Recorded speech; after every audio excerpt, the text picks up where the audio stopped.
everyone, as we make a start. First of all, I hope you all had a brilliant time here. That seems like a very long time ago now. Welcome back. We are halfway through, which is great news. And I wanted to say a huge congratulations on your quiz. A lot of your scores were excellent, so really well done on that. Okay, so today we are going to look at applied psychology, and we are on learning and conditioning. Okay, when you're ready, we're going to make a start, guys, please. I'm not talking over the chapter.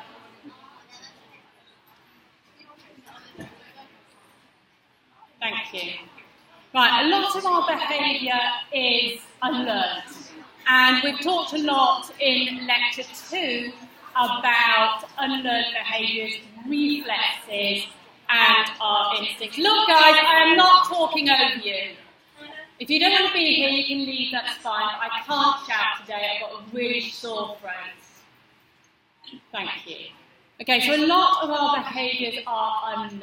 They are reflexes, they are instincts. And we talked a lot about this in week 2 when we talked about developmental psychology. And we talked about the reflex instinct of a mother, of a baby suckling her mother's breast for milk. That is inborn, that is a reflex. Just like dogs shake water off their fur, just like birds migrate for the winter, and spiders make integral, beautiful webs. They are all instincts and they are all reflexes. Now, learned behaviour, on the other hand, involves change. And it involves change because of all our experiences that we've lived through in life to the stage you are so far. So your experience influences your learning and your behaviour. So learning allows us to adapt. It allows us to adapt to our environments. And because of this, it is really important for our survival. Okay? So today we're going to look at classical conditioning. We're going to look at operant conditioning. And we're going to finally take a look at social learning. Now, we've touched social learning when we've looked at Bandura and his social learning theory, that reciprocal determinism. Classical conditioning is all about our unconscious processes with regard to learning.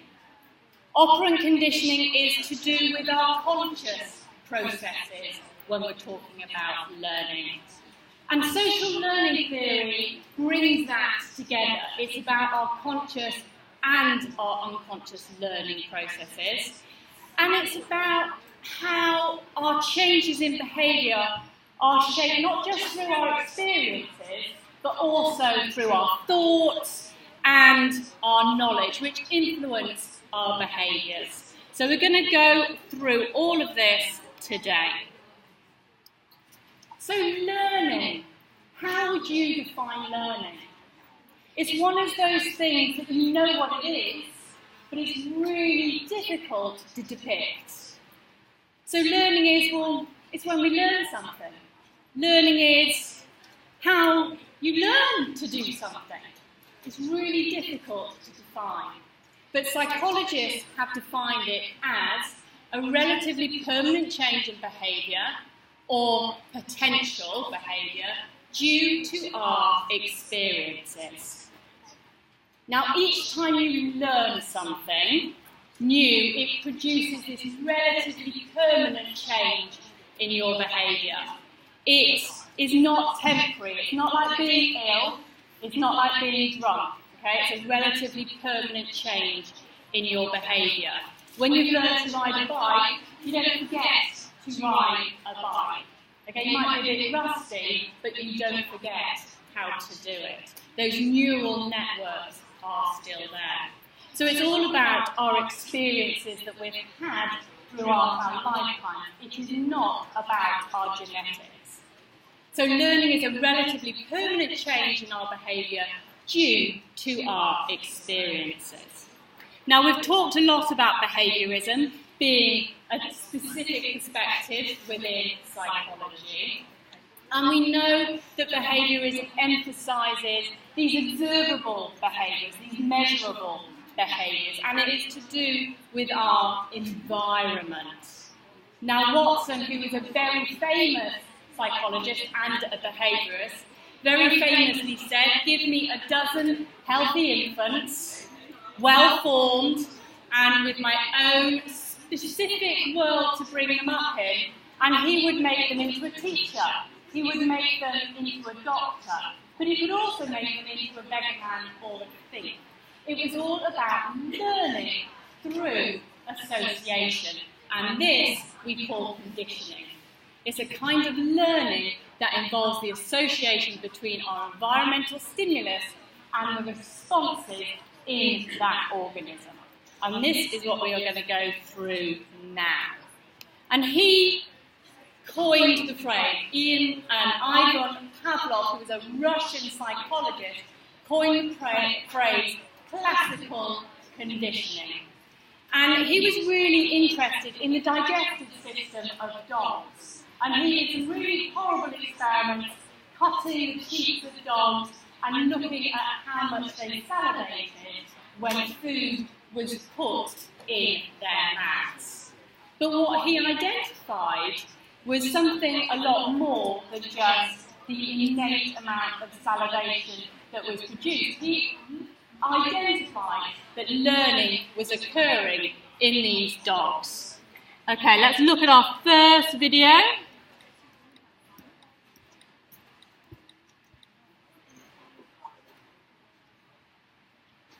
So the name Ivan Pavlov rings a bell. It's because his experiments are among the most famous in the history of psychology. His work contributed to the foundation of the behaviorist school of thought that viewed psychology as an empirically rigorous science focused on observable behaviors and not unobservable internal mental processes. Even though today we view psychology as the science of both behavior and mental processes, Pavlov's influence was tremendous. His research helped pave the path for more experimental rigor in behavioral research right up to the present day. Born in 1849 in Russia, Pavlov was never much for psychology. After giving up on his original aspirations to become a Russian Orthodox priest like his father, he instead earned a medical degree and spent nearly 20 years studying the digestive system, earning Russia's first Nobel Prize in his mid-50s for his research expanding our understanding of how stomachs work. He didn't study human stomachs, though, because the procedures were terrible and cruel. He studied dog stomachs, and while researching those dogs, he noticed how the animals would salivate at a mere whiff of their dinner. At first he found all that slobber annoying, but soon started to suspect that this behavior was actually a simple but important form of learning. For us scholars of psychology, we can define learning as the process of acquiring, through experience, new and relatively enduring information or behaviors. Whether through association, observation, or just plain thinking, learning is what allows us to adapt to our environments and survive. And as Pavlov began to discover, it wasn't only humans who learned. Soon enough, he was turning out his famous series of experiments in which he paired the presence of meat powder, yummy, which got the dogs to drooling, with lots of different neutral stimuli, things that wouldn't normally make you drool, like a certain sound, or shining a light, or a touch on the leg. Then Pavlov observed after several of these pairings, a dog would start to drool just at the sound of the light or the touch, even if there wasn't any slobber-inducing meat powder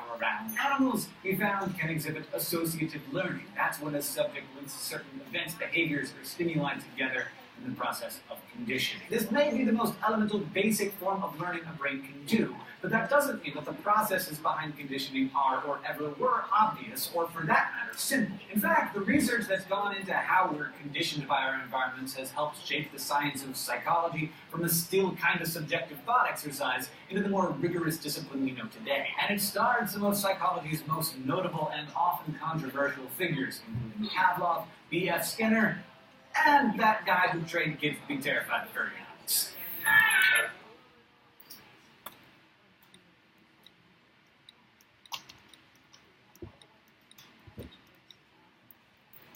Okay, so learning is acquired through our experiences, and this is what Ivan Pavlov identified by accident when he was looking at the inborn reflexes of dogs.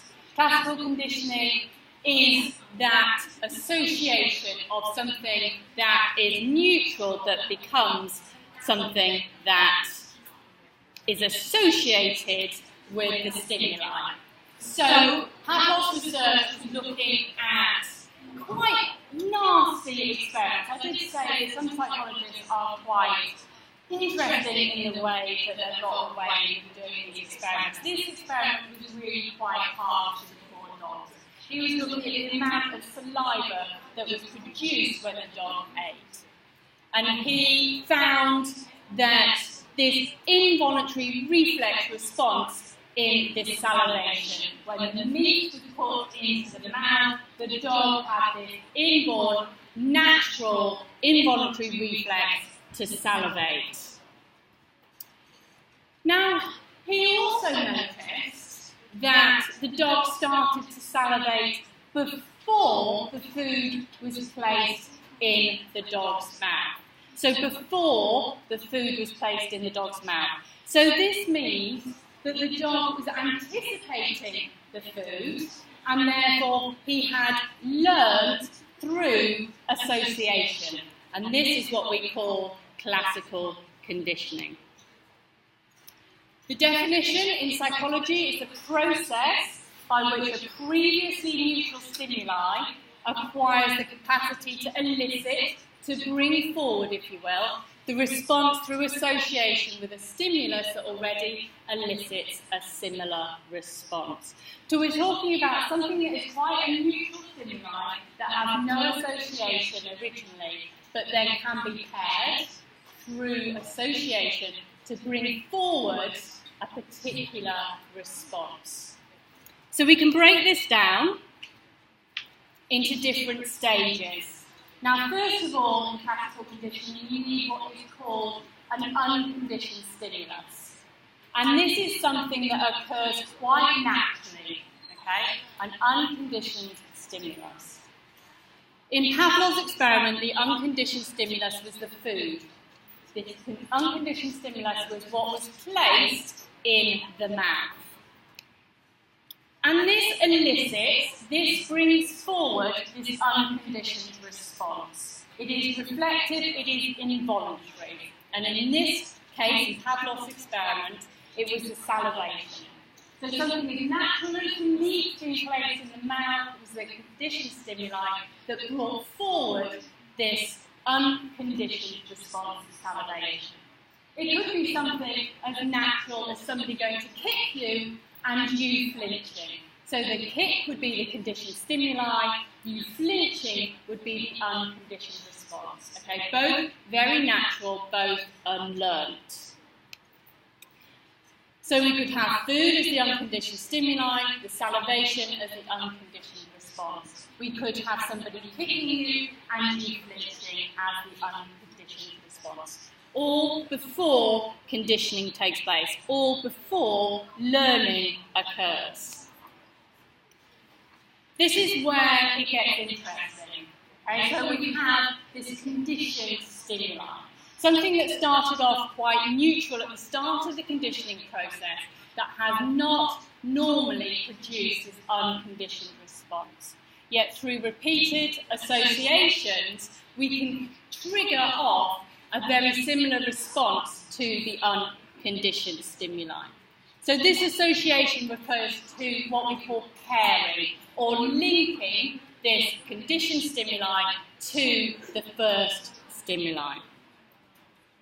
So the conditioned stimuli is something that is previously neutral and has acquired the capacity to elicit, to bring forward this conditioned response. So if we look at it here, what was the natural conditioned stimuli and unconditioned response would be the food and the salivation.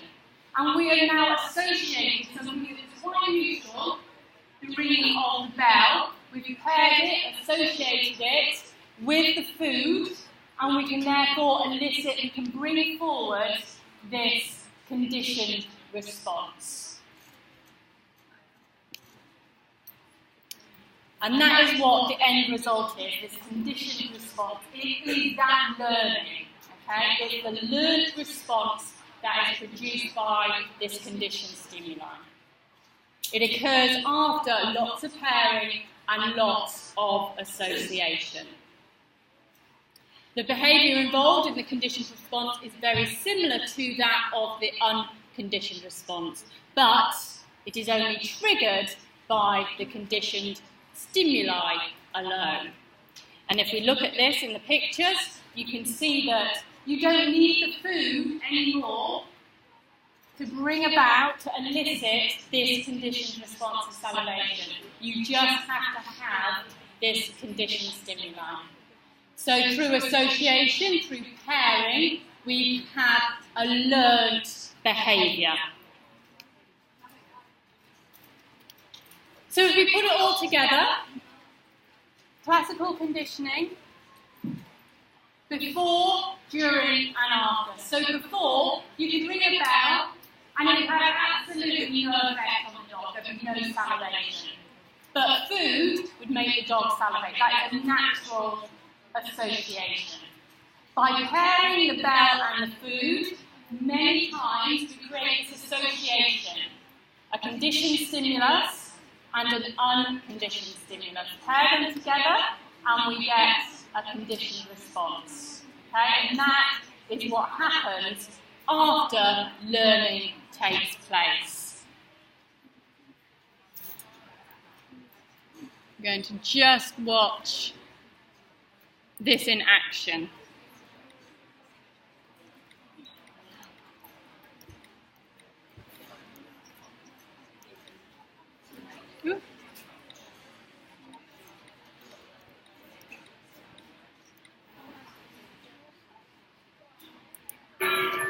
Okay, I'm not a licensed dog trainer. Are they licensed dog trainers? I can't break down for you the sequence of steps in Pavlov's famous experiment to help you get a sense of how conditioning works. First, before conditioning, the dog just drools when it smells food. That smell is the unconditioned stimulus, and the slobbering, the unconditioned or natural response. The ringing sound, which at this point means nothing to the dog, is the neutral stimulus. It produces no drooling. During conditioning, the unconditioned stimulus, the food smell, is paired with the neutral stimulus, the bell sound, and results in drooling. This is repeated many times until the association between the two stimuli is made in a stage called acquisition. By the time you get to the after-conditioning phase, that old neutral stimulus has become a conditioned stimulus because it now elicits the conditioned response of drooling. It sounds super simple, right? If you have a dog, you've probably seen it tap dance at the side of a leash, but in Pavlov's day, this whole series of steps hadn't really been studied in a lab setting or even thought about in scientific terms. Pavlov's work suggested that classical conditioning, as this kind of learning came to be known, could be an adaptive form of learning that helps an animal survive by changing its behavior to better suit its environment. In this case, a bell means food, and food means survival, so get ready. Okay, we will come back to that.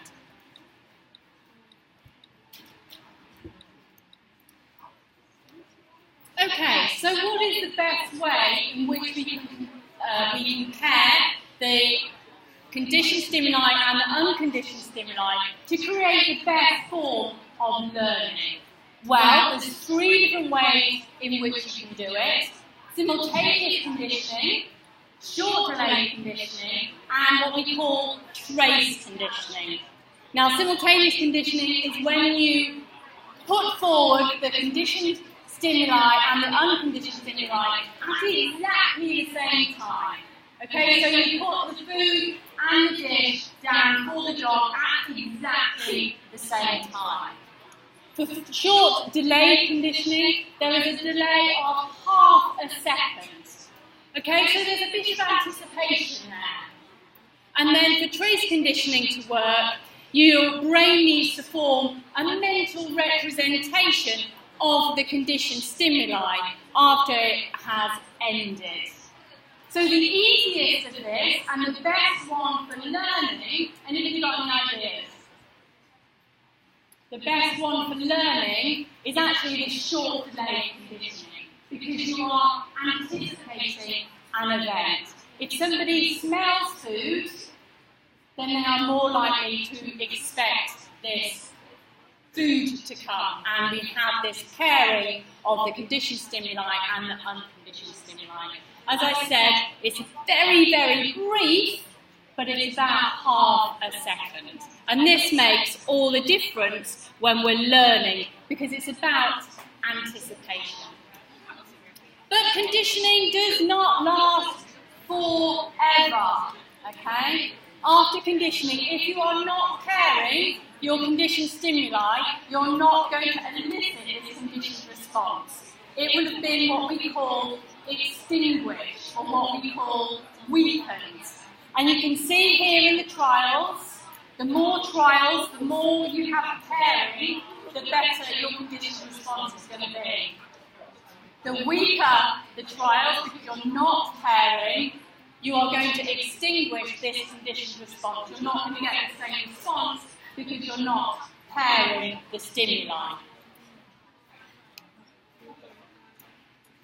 But we can't think of extinction as the same as forgetting. It's not forgetting. It's a really unfortunate word. You can see here on the graph the acquisition phase, the first phase, where we are pairing this conditioned stimuli and the unconditioned stimuli. And the conditioned response is higher. We're eliciting more salivation.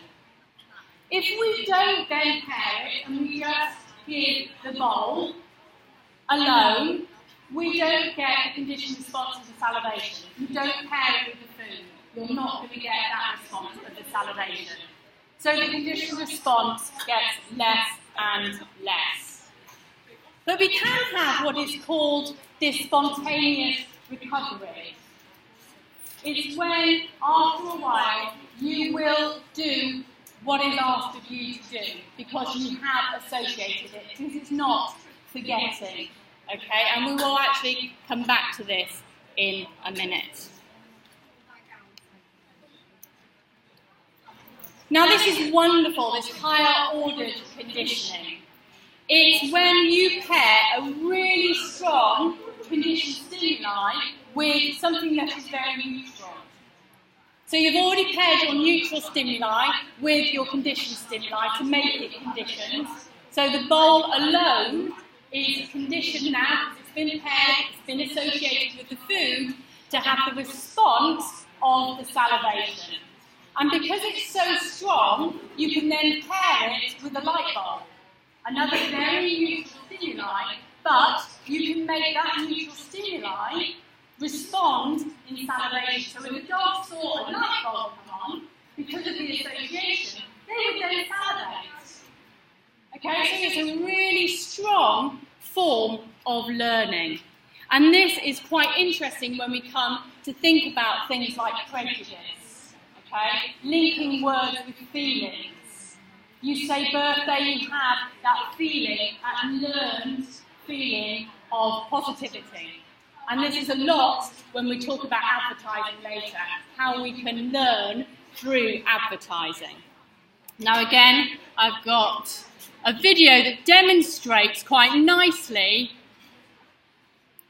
higher order conditioning.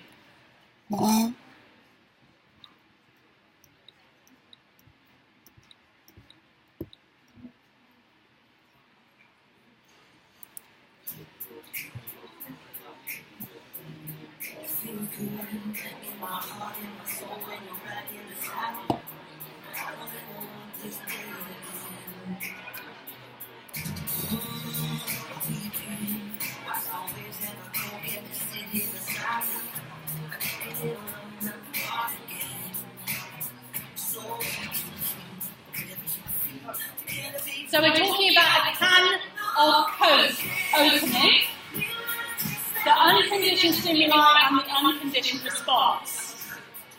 Okay, so the natural response, you hold the can out and somebody will take it from you. So he's associating the sound of opening the can with giving it to him. He's pairing that opening the can and giving him the can. Opening the can, giving him the can.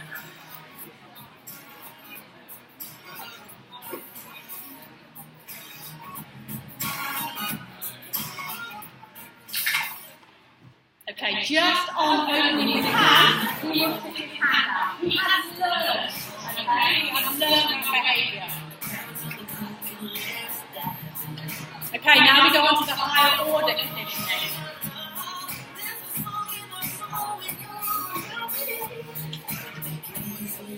Okay, so he's going to cough.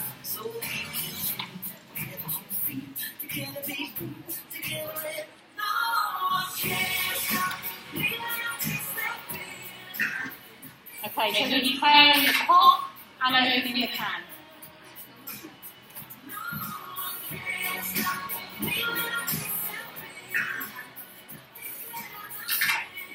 Cough, opening the can, and still putting his hand out.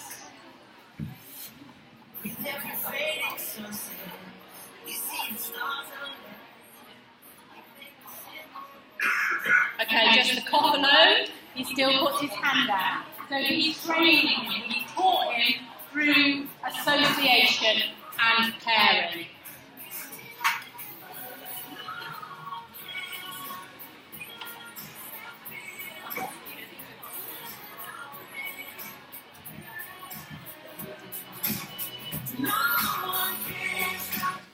Okay, have a go and see if you can do it in your friends. It might take slightly longer than that. But that is an example of how important conditioning is in our lives. Okay, this is wonderful as well. Stimulus generalisation. Now, Pavlov in his lab noticed that it wasn't just the sound of the bell that would generate the dog salivating. Any type of sound sounded the same. So it could have been a bell, it could have been jangling keys, it could have been the phone ringing, would bring forward the same response as this salivation, as the bell rang. It's slightly weaker, but there's still an association there. How many of you are scared of dentist drills? You hear that drill and you get that, your heart goes up. Do you also get it when you hear coffee grinding? You get a slight flutter because the sounds are very similar. Okay, so this is stimulus generalisation. Okay, it can not just be one sound, but something that sounds very similar can elicit the same response. Okay. So we've said that the most effective type of conditioning is this stimulus, the short delayed conditioning, okay, where the stimulus and the association has this half a second delay between the two occurring. And this is to do, as I said, with this anticipation. If you anticipate something happening, it's more likely to be reinforced. This association is more likely to be reinforced and learning is going to occur. Think of it this way. If every time your phone rang and you had bad news, your heart would beat every time your phone rang and you get anxious. But because every time your phone rings you don't get bad news, it doesn't elicit this response every time. You don't get that pairing, you don't get that association. So you have to have this anticipation in order for this learning to occur. When the neutral stimulus, which turns out to be the conditioned stimulus, has to predict that unconditioned stimulus, learning occurs faster. Okay, so what about classical conditioning in real life?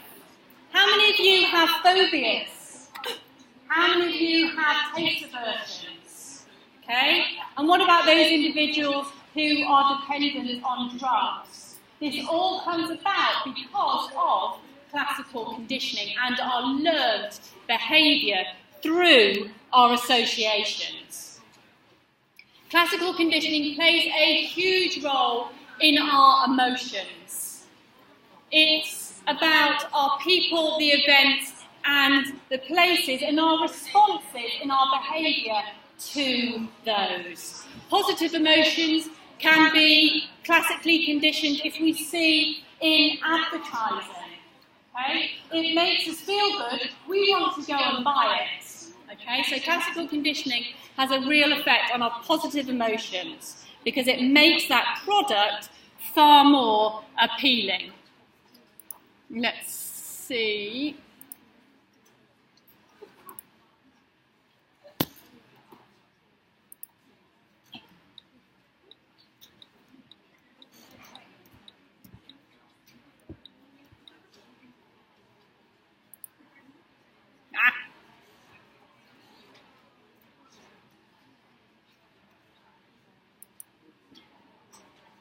Dogs are not the only ones that are susceptible to classical conditioning.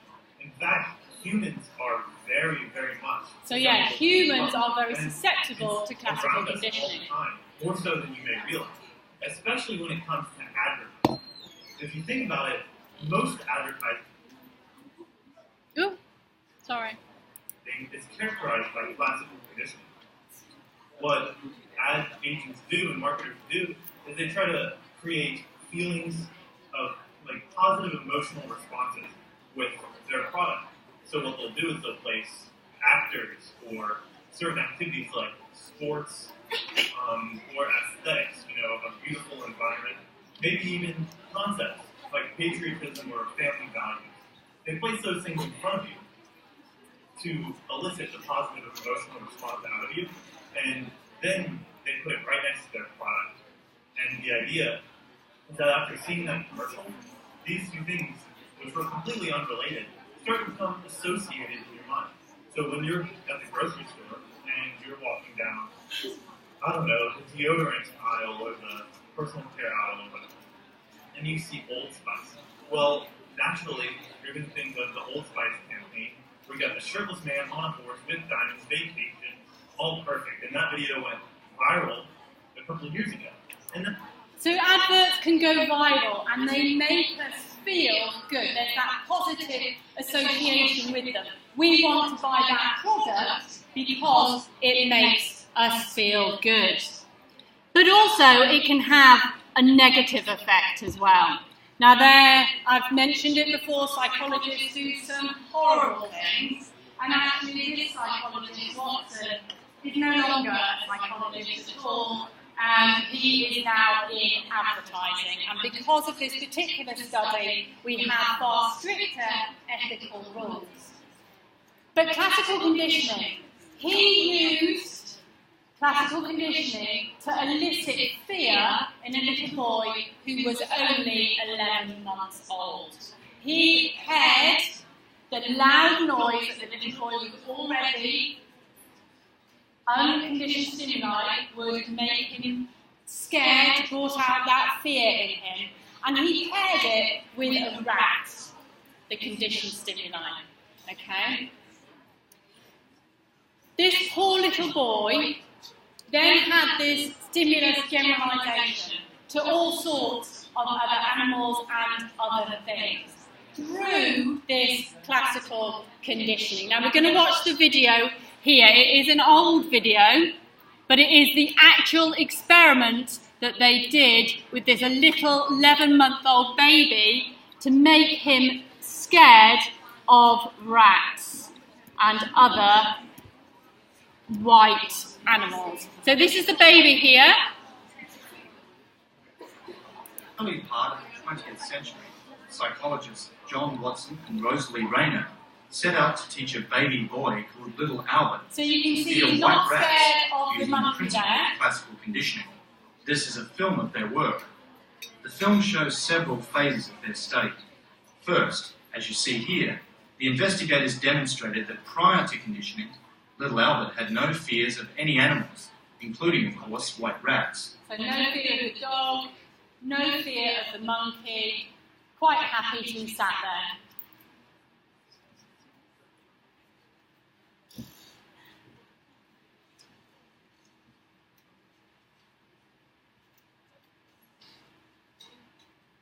So the animals are not eliciting any fear at this stage.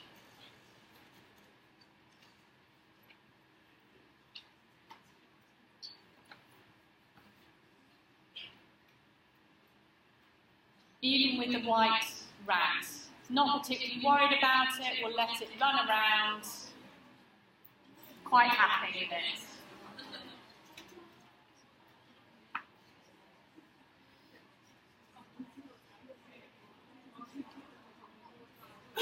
Not quite sure about that one, but he's not crying, not trying to get away. Quite happy with the big rabbit. Watson and Rayner then sought to teach Albert to fear white rats through classical conditioning. In the conditioning phase of the study, which was not filmed, the investigators struck a steel bar with a hammer whenever Albert reached for a rat, making a very loud noise that greatly upset and frightened Albert. After 6 such pairings of the loud noise in the rat, it was believed that the boy had been conditioned to fear white rats. That is, Albert was now expected to react fearfully to white rats, whether the rats were paired with loud noises or not. In this next film sequence, we see Albert interacting with a white rat after the conditioning process. The investigators believed that the child's reaction during this trial demonstrated his newly acquired fear So of trying to white get away rats. from it. You just Finally, fancy his the investigators face expected there, that little really Albert's scared. conditioned fear of white rats would generalise to stimuli that were similar in key ways to a white rat. Crying, In this trying film to- segment, they were trying to demonstrate that the child now also reacted fearfully to similar objects, such as a rabbit, a dog, a furry object, and a white mask worn by Watson himself.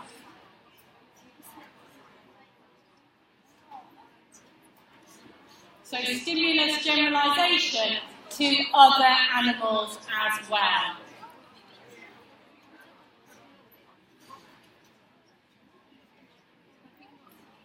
Okay.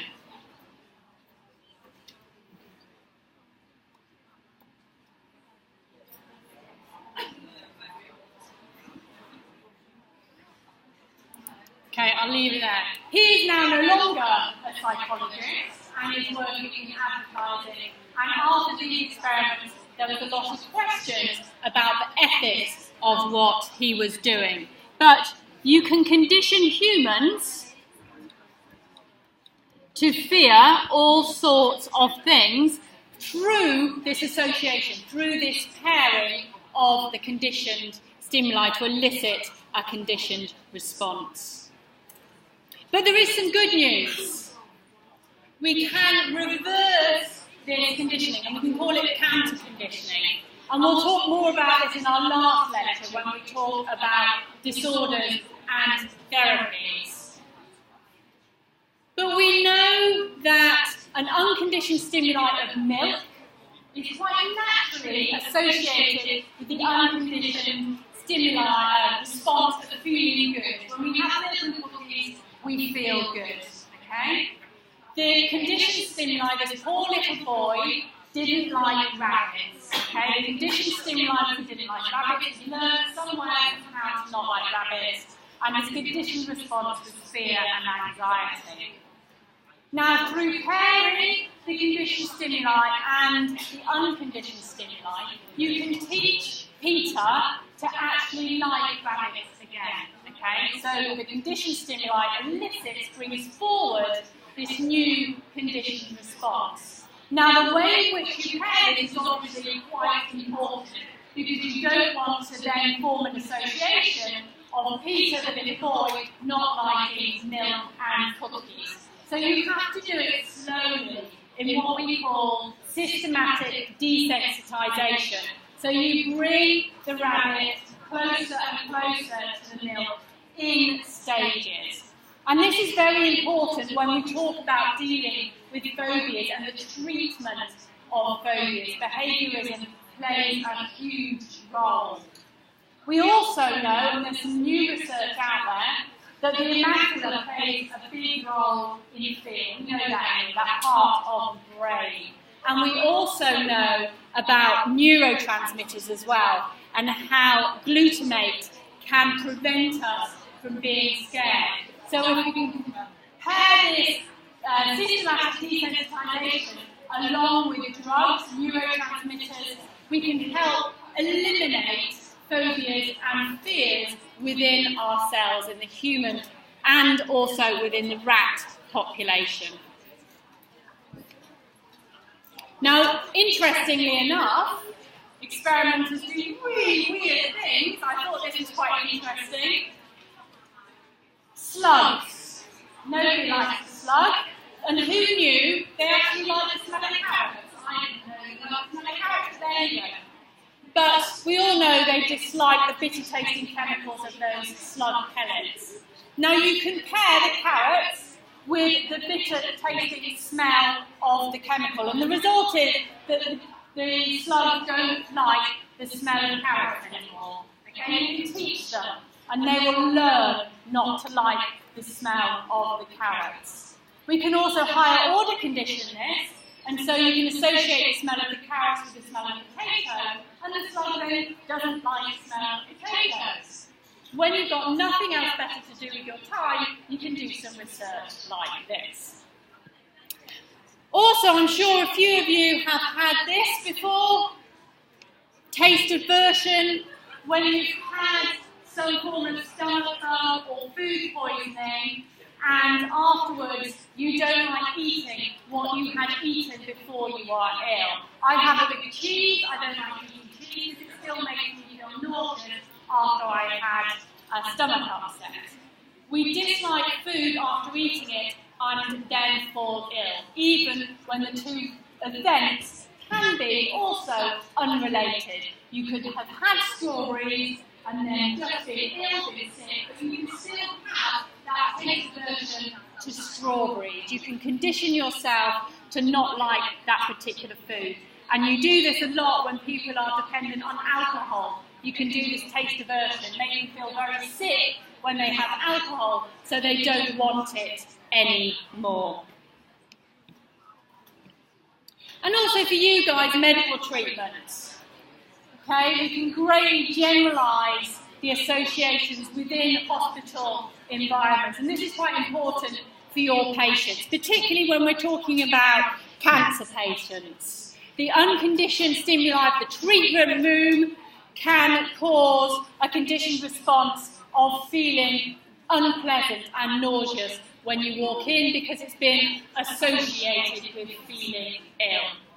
We can also make stronger associations and generalisations depending on what is going on in the treatment room at the time. If you associate a particular drink with a treatment room, or you wear a particular pair of trousers to your cancer treatment, you can have an association and feel negative feelings towards that particular treatment. So it has major impacts on real-life influences within classical conditioning.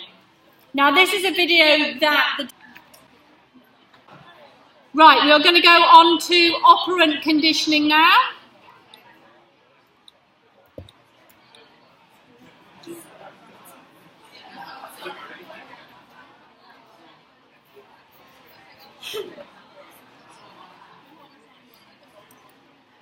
So operant conditioning provides another perspective on the principles of learning new behaviours. This learning is conscious, whereas the classical conditioning learning was subconscious. Operant conditioning is all about reinforcing behaviour or punishing behaviour. Now, reinforcement is all about increasing behaviour that you want to see, and punishment is all about reducing behaviour that you do not want to see. And they are very important concepts that you need to remember. Now, this is a wonderful video. If any of you have watched The Big Bang Theory, this explains classical conditioning really well. Operant conditioning. Okay, so this is The Big Bang Theory. Are you finished? Thank you. How thoughtful. Would you like a chocolate? Reinforcing that behaviour. Thanks. Oh, sorry, Sheldon, I almost sat in your spot. Did you? I didn't notice. Have a chocolate. Reinforcing that behaviour. Thank you.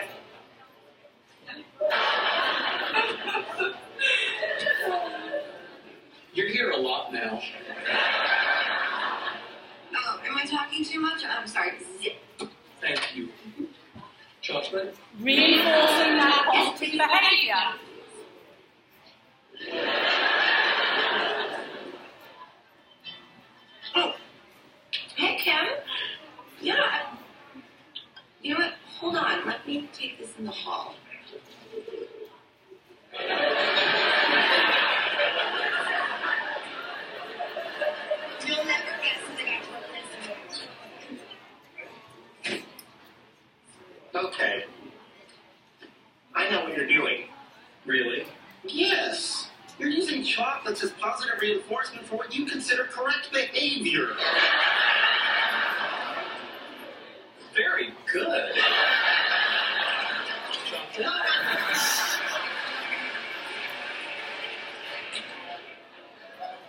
Shelley, you can't train my girlfriend like a lab rat. Actually, it turns out I can. Well, you shouldn't. There's just no pleasing you, is there, Leonard? You weren't happy with my previous approach to dealing with her, so I decided to employ operant conditioning techniques, building on the works of Thorndike and B.F. Skinner. Yet by this time next week, I believe I can have her jumping out of a pool, balancing a beach ball on her nose. No, this has to stop now. I'm not suggesting we really make her jump out of a pool. I thought the bazinga was implied. We're just tweaking her personality. Just sanding off the rough edges, if you will. No, you're not sanding any. Are you saying that I am forbidden from applying a harmless, scientifically valid protocol that will make our lives better? Yes, you're forbidden. Bad, Leonard. You know, using positive reinforcement techniques, I could train that behavior out of her in a week. No. If you let me use negative reinforcement, I can get it done before we go to bed. You're not squirting her in the face with water. No, of course not. We're talking very mild electric shocks. No tissue damage whatsoever. Forget it. Oh, come on. You can't tell me that you're not intrigued about the possibility of building a better girlfriend. No, I'm not. Penny's qualities, both good and bad, are what make her who she is. You mean like that high-pitched, irritating laugh? Yes. You wouldn't prefer a throaty chuckle? You're not changing how Penny laughs. No, that would be incongruous. I was going to lower the whole voice to a more pleasing register. Oh, sorry, guys. That girl is freaky. Come again? Freaky. Freaky? Yeah, freaky.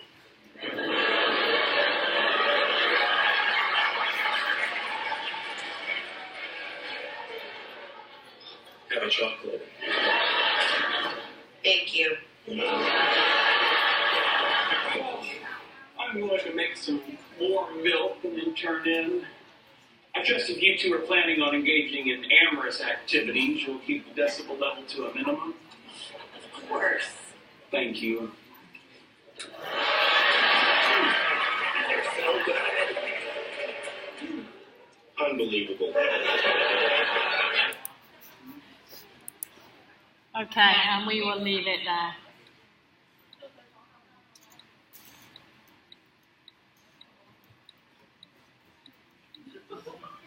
Okay, so operant conditioning is all about reinforcement and punishment.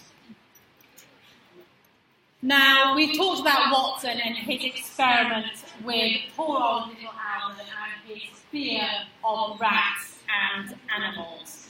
But he was really important when it came to psychology and behaviourism because his work inspired a lot of the way in which we understand reward and punishment in society today. It was controversial and has led to a lot of ethical questions being asked, but it did lead us to some great understanding of our behaviour and how we learned. Now, Thorndike really took this idea of classical conditioning into the United States, and he was looking at what we call the law of effect. And the law of effect states that if learning has a good outcome, the association between the stimulus and the response is strengthened. Okay, so if it's good, that association between the stimulus and the response is strengthened. Now, he looked at cats and how they could get out of puzzle boxes. It was quite interesting. He was interested in learning whether cats use insight or whether they were doing things on a trial and error basis. Okay, how did cats learn? And he plotted on graphs the learning curves. And he identified that cats consistently show gradual learning. They are using trial and error in their learning. And this is his actual experiment. If we can find it on here, the puzzle box.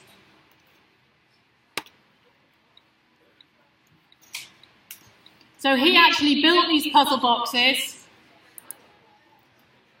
But how is a new skill learned? That was a question which began to fascinate Thorndike. To answer it, he built some ingenious puzzle boxes from which cats could only escape by operating latches. And there you go. Does that help?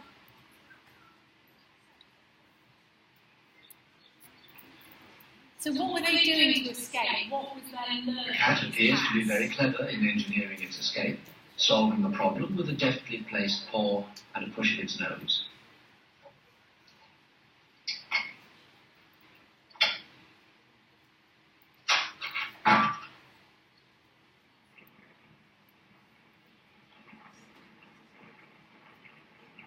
But Thorndike didn't believe that an animal, even a clever cat, understands the consequences of its behavior. When he placed a cat in the puzzle box for the first time, Thorndike was unable to see any evidence of flashes of insight.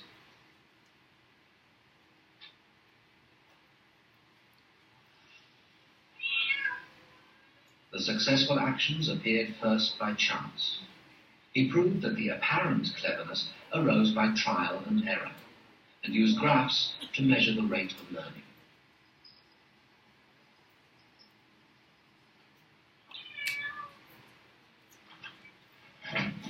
A well-practiced cat quickly recalls the actions that help it escape to its reward of food.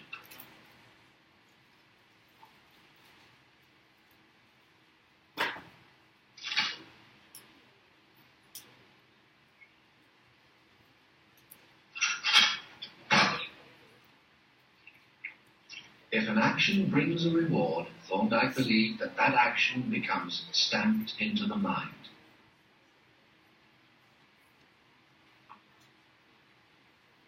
In his thesis, he explained further his ideas about learning, that behavior changes because of its consequences. He called this his law of effect, which explained how even wild creatures develop new habits.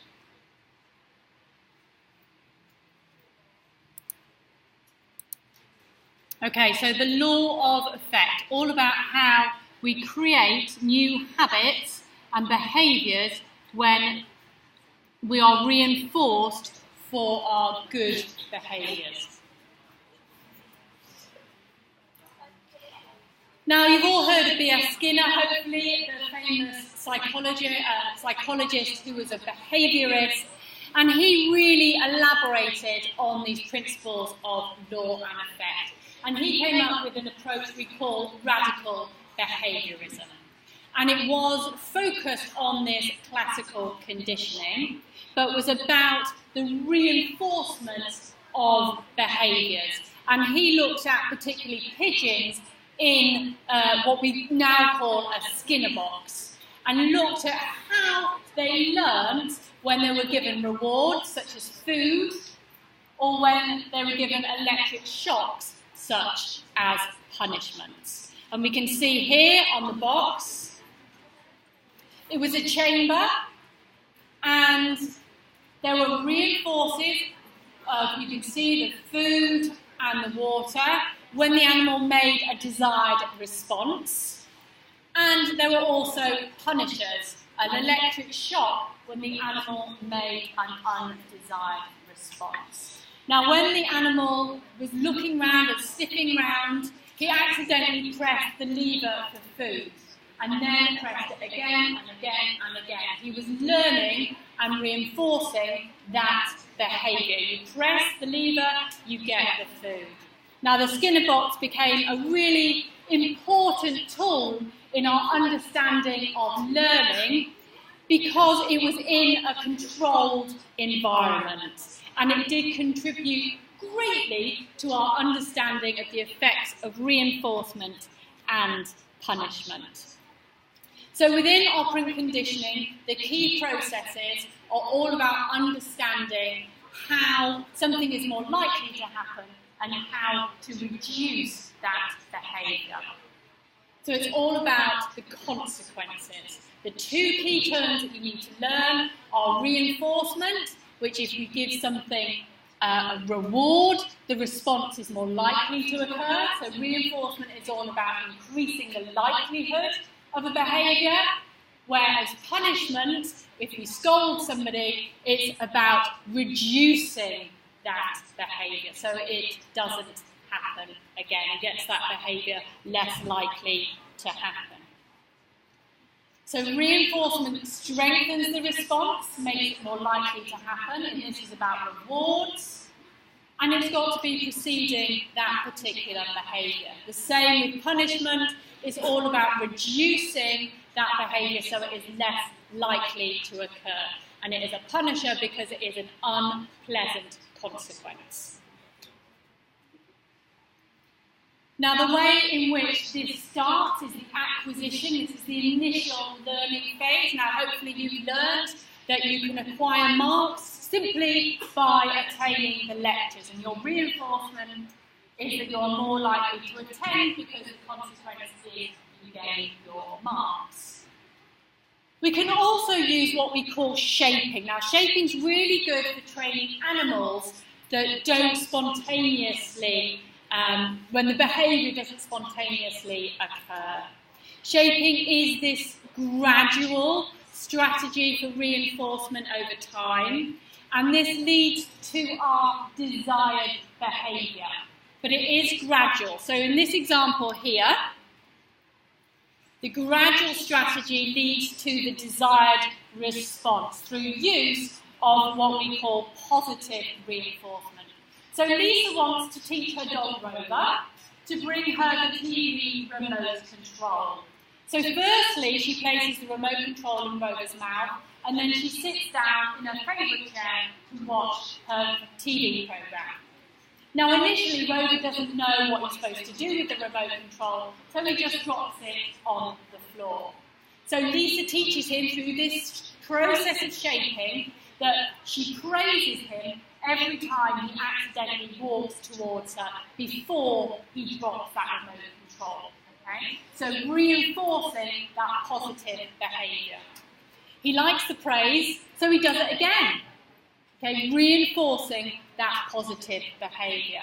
And then in the end, he will bring that remote control to her because she has used this positive reinforcement in stages that we call shaping to get the desired response that she wants.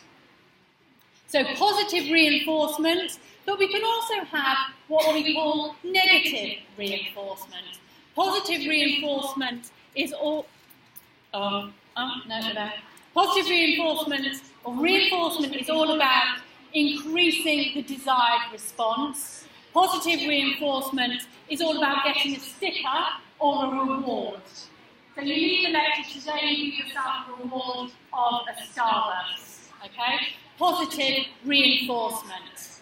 Negative reinforcement, on the other hand, is taking something away to increase the likelihood of a desired response. So if you've got a headache, you take a painkiller to get rid of that negative feeling, and it increases the likelihood of a desired response. Okay?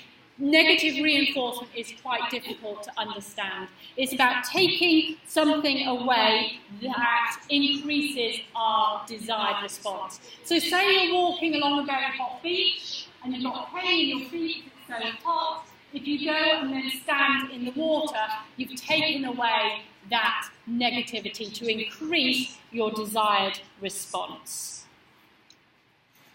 We have different types of reinforcers, primary reinforcers and secondary reinforcers.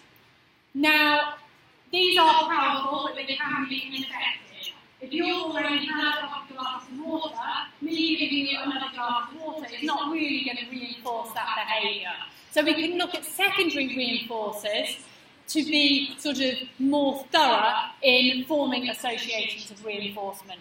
And money, in particular, is a very powerful secondary reinforcer because obviously it can be exchanged for lots of primary reinforcers. Punishment. Okay, we can have the same positive punishment and negative punishment. Now, punishment is all about reducing that behaviour so it's less likely to occur. An example of punishment would be somebody does, or a child does something you don't want and you scold them. Okay? In class, if a child talks without putting their hand up, you tell them off. Okay? An undesired behaviour equals an undesired response. A negative response. With negative reinforcement, we're talking about increasing a behaviour, whereas with punishment, we're talking about decreasing the behaviour. So with negative punishment, you're taking away the good thing, okay, to reduce the likelihood of that behaviour. So if a child is mucking about in class, you take away their playtime. You take away the positive. So if you haven't completed your reflective journal, I take away your Starbucks. I take away your pleasant consequence. So positive punishment and negative punishment. Ethically, these are quite difficult to research because we're talking about pain, we're talking about extremes and conditions, and also electric shocks. These are primary punishers. And secondary, we're talking about things like criticism, like scolding, and getting bad grades in class. They are all secondary punishers. And if we bring it all together, we can look at it like this. So reinforcement is increasing the behaviour, of which we can have positive and negative. So positive is adding the good stuff, so we're giving the dog a treat. Negative is about taking away that unpleasant event, so you don't scold while the dog is walking nicely. Punishment is about decreasing the behaviour so it doesn't happen again. We're talking about positive punishment, you're shouting, that negative behaviour, that undesirable response, because they're pulling on the lead. The negative is that you actually stop walking before the dog is trying to get away from you. So you're taking away the walking, you're taking away the good stuff. So learn the difference between the reinforcing and the punishing, both of which have negatives and positives. With negative reinforcement, you're increasing the behaviour. So if you see a doctor and you get better, that increases the likelihood of you going back and doing it again.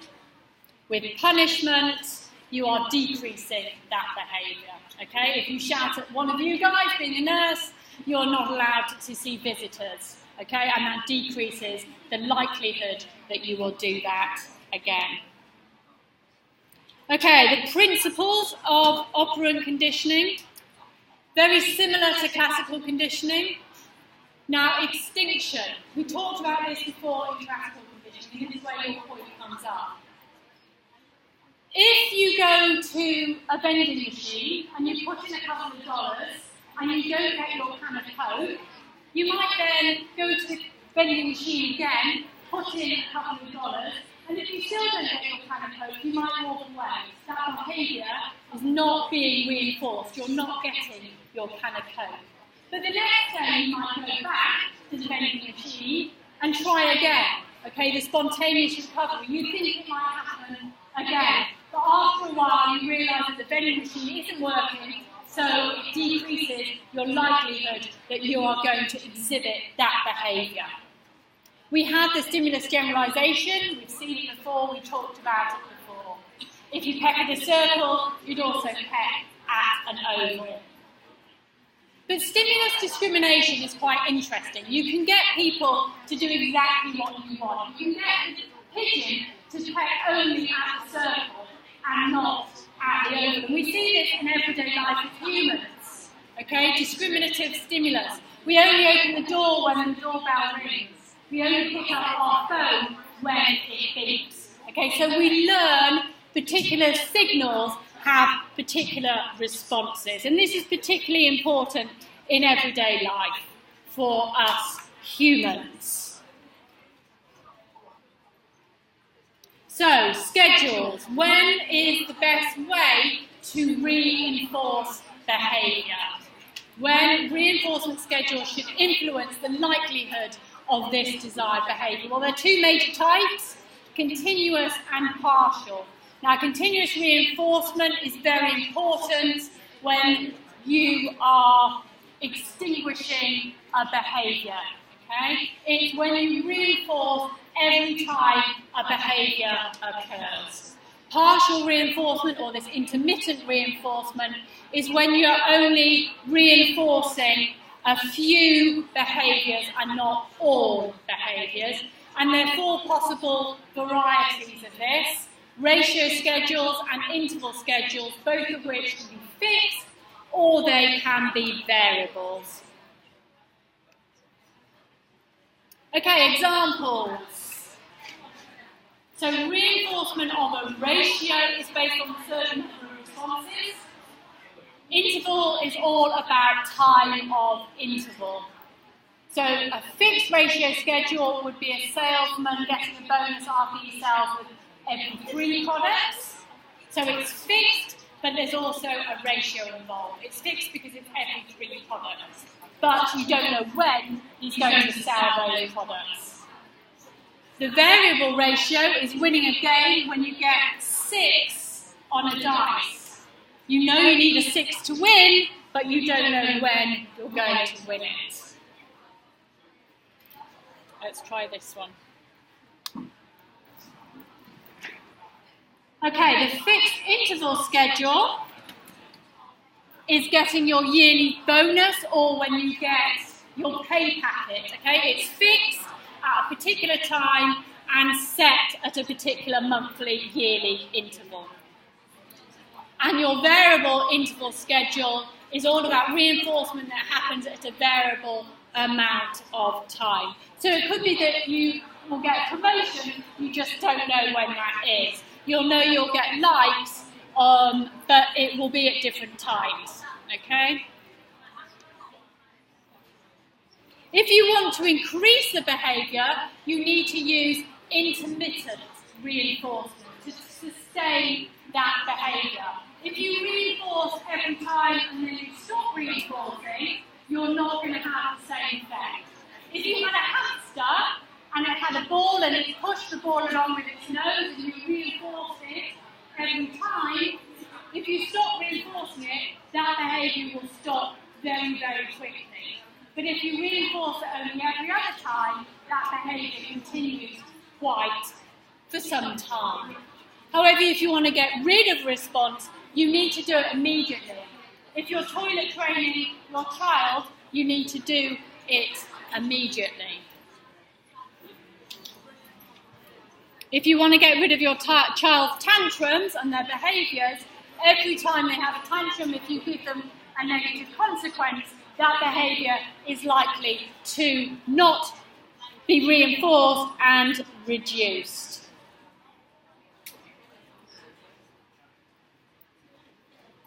So we know that for behaviour to be learnt, it has to be reinforced. That behaviour has to be exhibited in the first place. We know that shaping is a procedure for this operant conditioning to occur. It's about these gradual steps of reinforcement to be successful. If you want to train yourself to go to sleep earlier, you do it gradually in steps. If you want to run the marathon, you do it gradually in steps. You don't just do it in one go. You just can't run 42 kilometres in one go. Okay, so some real-life examples then. Behavioural modification, the application of operant conditioning techniques. This has had some amazing successes. How to toilet train your child, how you can rehabilitate individuals who have been brain damaged. you can use reinforcement to modify particular behaviours. You can also use reinforcement to get rid of unwanted habits and unwanted behaviours. You can also use reinforcement to help you study better. If you've done an hour's study, you can go and get that candy bar, reinforce that behaviour. And also, when we talk about autistic kids, there's a whole array of reinforcing the particular behaviour to get autistic children to do what we want them to do, and we call this applied behaviour analysis, ABA training for autistic children, to help them improve their social skills. But does punishment work? What do you think? Does punishment actually work? Well, it's all about the consistency of when you actually apply the punishment.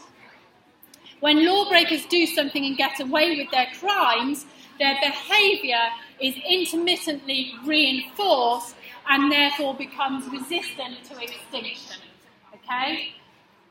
The severity of the punishment doesn't really make a difference. It doesn't matter what they've done, but it's the consistency, okay? And it doesn't matter what the punishment is, if it's a fine or probation or even jail time. But it is about the consistency so people do not re-offend. And there's been some really interesting research in Scandinavia on this type of behaviour. How often do people re-offend when punishment is inconsistent? So when does punishment fail? Well, you've got to apply it so that it is always relevant, so the child knows what it is being punished for. You do not want your child to respond with anxiety or fear or rage, so it's got to be appropriate. And it's also got to be immediate. The recipient also needs to know how they should actually behave. There's no point in punishing somebody if they don't know what the actual proper behaviour that they're supposed to be doing is. An action is intended to punish may instead be reinforced because it's bringing about attention. So if you are punishing your child for doing something like a tantrum, it might be that they just want your attention. So you've got to be very careful about the associations that you are forming, and you're not positively reinforcing negative behaviours. So you should never use physical abuse. When parents, you should use negative punishment, okay? You should always use consistency in your punishment, not inconsistency. Inconsistency does not help produce good results. You should always know what the appropriate behaviour is. If you're punishing your dog, that's fine, but you've got to also reward the positive behaviour so they know how to behave. And it should always be followed, wherever possible, by a reinforcement of that desirable behaviour. So a dog behaves well, you can give them a treat.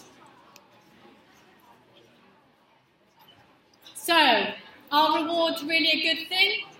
We can talk about intrinsic reinforcement and we can talk about extrinsic reinforcement. Now, extrinsic reinforcement is all about things that are inherently in our environment. So money, praise, applause, that kind of reinforcement. Whereas intrinsic reinforcement is all internal to ourselves. It's all about our own enjoyment of a task. It's all about the satisfaction of accomplishment. There's been some interesting research on how children play. When children are asked to play with pens, if they've been told they're going to get a sticker afterwards, initially they play with the pens longer. An external reward. However, after some time, they actually don't work as long because they actually feel that when they are being paid for an activity, when you are being rewarded for an activity, you actually see it as work. So you've got to be careful about the way in which you reinforce using external factors, external reinforcement instead of this internal reinforcement. Intrinsic rewards are useful and they are obviously very necessary. Nobody is going to go to work without some form of extrinsic reinforcement, some payment, okay? But it cannot be at the detriment to intrinsic motivation. We've got to feel joy and we've got to want and like what we're doing for us to be successful in it. Okay, you've got about 2 more slides and then you're going to go and do an activity. So just concentrate for another few minutes and then I'm going to get you to do something else. So these are the 2 processes of reinforcement. You've got acquisition, you've got extinction, you've got generalisation and discrimination. They happen in both classical conditioning and in operant conditioning. Okay, I'm not going to go through that because I think you've all just about lost the will to live. So I'm just going to go over this before we do something a little bit more fun. So learning theories are and have been originated from lots of research, and we call this empirical research, also through the notion that the environment shapes our behaviour, so through anecdotal evidence. Classical conditioning is all about the views of learning through association. We're talking about the conditioned stimulus when paired with an unconditioned stimulus to give us that conditioned response. Learning through association. Whereas operant conditioning stresses the role of reinforcement and of punishment, in which behaviours resulting in this reinforcement are more likely to be repeated, okay, and vice versa punishment.